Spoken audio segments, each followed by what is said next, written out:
Hello বন্ধুরা, আসসালামু আলাইকুম। আপনারা কেমন আছেন? আশা করি সকলেই আল্লাহ তাআলার অশেষ রহমতে আপনারা ভালো আছেন।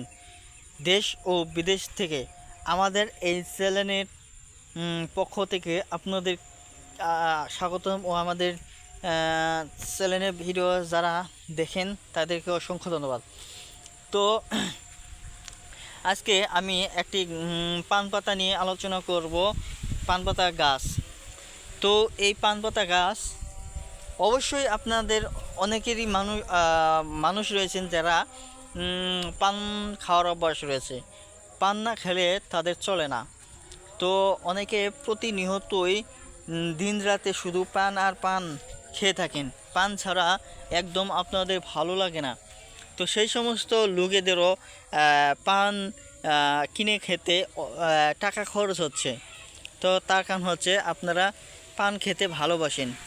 তো যারা বন্ধুরা পান খেতে ভালোবাসেন তারা কী করে নিতে পারেন, অবশ্যই আপনারা চাইলেও 2-1টি পান গাছ বাড়িতে রোপণ করে নিতে পারেন।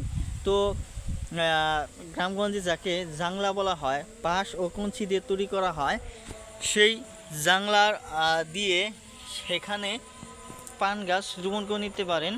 এতে করে নিয়মিত পান খেতে পারবেন।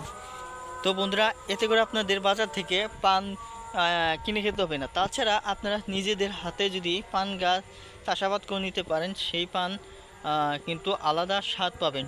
তার কারণ হচ্ছে এগুলো দেশীয় পান। ধন্যবাদ আপনাদেরকে।